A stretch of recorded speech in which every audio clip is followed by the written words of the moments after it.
नमस्कार दोस्तों, आपका स्वागत है नींबू निचोड़ के 18वें एपिसोड में। आप लोगों का बहुत ही अच्छा रिस्पांस आ रहा है, उसके लिए मैं बहुत ही शुक्रगुजार हूं आपका।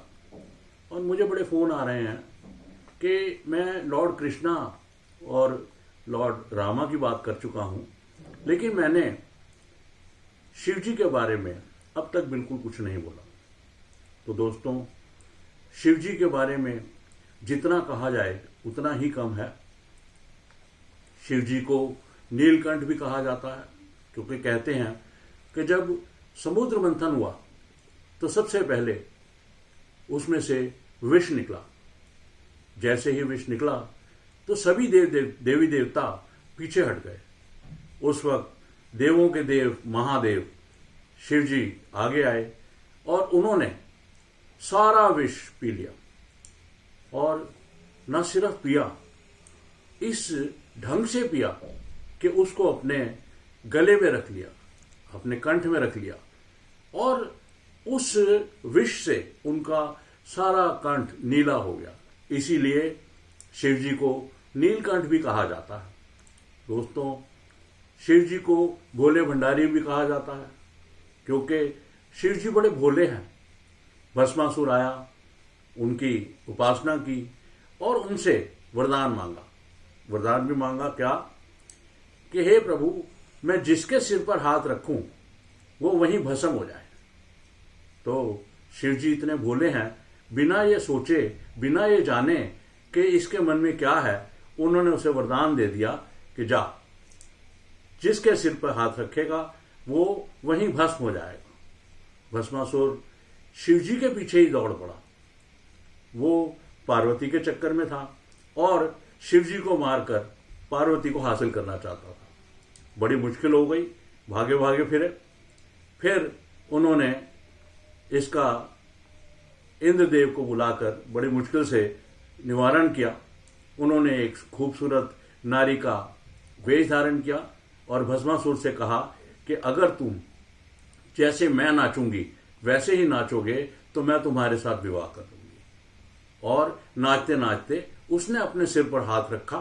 भस्मासुर ने भी उसी तरीके से अपने सिर पर हाथ रखा और भस्म हो गया। तो दोस्तों, खुद ही मुश्किल क्रिएट की और खुद ही उससे बड़ी मुश्किल से बाहर निकले। रामायण का मसला सबको मालूम है। रामायण सबने सुनी हुई है, सबको मालूम है कि रामचंद्र जी ने सीता को वापस हासिल करने के लिए रावण के ऊपर चढ़ाई की, लंका के ऊपर चढ़ाई की और लड़ाई जीतकर वापस सीता को हासिल किया। लेकिन मजेदार बात यह है दोस्तों कि राम भी शिव भक्त थे और रावण भी शिव भक्त था। रावण कहता था शिव जी से कि क्या वो भिखारियों की तरह आता है, आपसे भीख मांगता है और आप उसको आशीर्वाद दे देते हो, जबकि मैंने तो आपको 10 बार अपना शीश अर्पण करके आपसे सब वरदान हासिल किए हैं। तो दोस्तों, शिव जी की कहानियां जितनी आप सुनेंगे उतना आपको मजा आएगा। शिव जी के बारे में जितनी ज्यादा अगर आप चेलों की गिनती करें तो सभी भक्त थे। रामचंद्र जी, रावण, इवन जहां तक कि शनि महाराज, शनि भी। दोस्तों, बहुत ही कम लोग जानते हैं कि शनि जो हैं वो भी शिव जी के भक्त थे।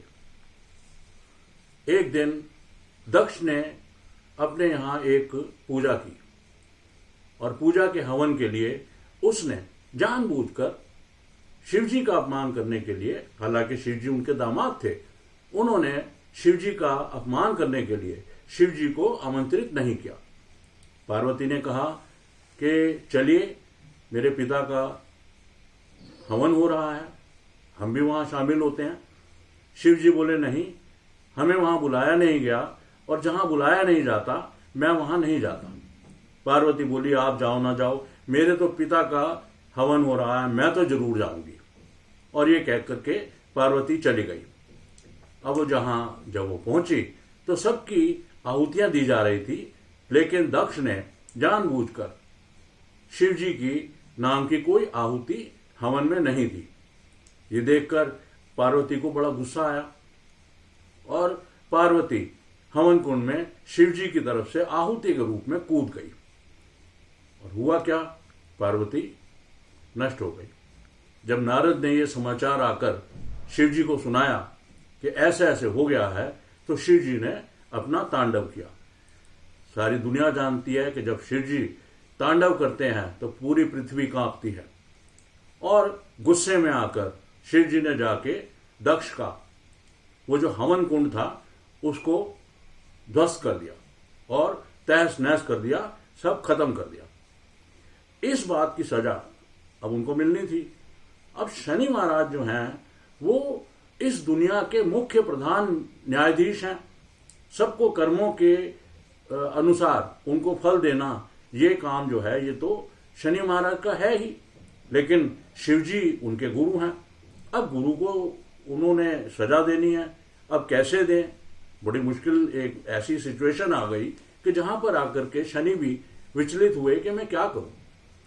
बहरहाल जैसे आमतौर पे किसी भी कचहरी में, कोर्ट में एक समन दिया जाता है, उसी तरह शिव जी के पास गए। शिव जी को शनि महाराज ने बोला कि शिव जी, मैं आपके पास फला समय इस टाइम पे इतने बजे आऊंगा और इतने बजे तक मेरी आपके ऊपर दशा रहेगी। शिव जी ने कहा ठीक है, आ जाइयो। अब वो हल्के हल्के समय आने लगा। जब वो समय बहुत नजदीक आ गया तो शिव जी ने सोचा कि ये शनि मेरा क्या बिगाड़ लेगा। फिर बाद में सोचा कि भाई उसको मैंने इतनी शक्तियां दी हुई हैं, इतने वरदान उसको दिए हुए हैं, तो उसका कुछ पता भी नहीं है, क्या मेरा बिगाड़ दे, क्या वो कर दे। ये सोचकर शिवजी महाराज जंगल में चले गए, अकेले, बिना किसी को बतलाए, और जंगल में छुप के रहने लगे। अचानक उनकी नजर एक हाथी पर पड़ी। उनके मन में एक विचार आया, क्यों ना मैं एक हाथी बन जाता हूं, तो शनि मुझे पहचान नहीं पाएगा, उसका समय खत्म हो जाएगा तो मैं वापस चला जाऊंगा। उसका समय जैसे ही खत्म हुआ, शिवजी महाराज वापस चले गए और वहां जाके देखा तो शनि उनकी इंतजार कर रहा था।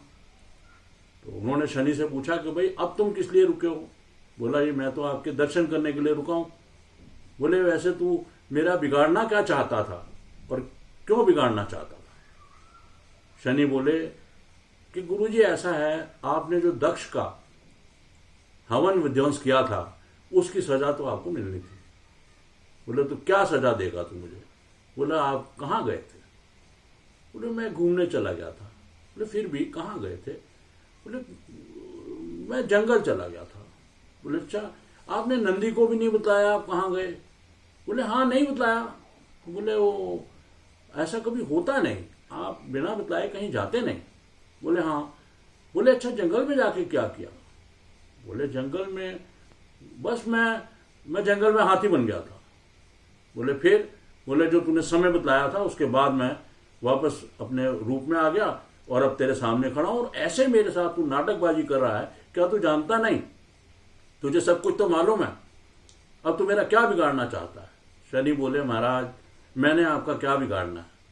मैंने आपको आपके कर्मानुसार पशु योनि में भेज दिया, आपके मन में ही विचार मैंने डाला, ये विचार मैंने ही पैदा करा कि आप हाथी का रूप धारण कर लें। मैंने आपको उतने समय के लिए पशु योनि में भेज दिया, यही तो आपकी सजा थी। तो दोस्तों ये कहानी आपको कैसी लगी, इसका रिस्पॉन्स जरूर बताइएगा।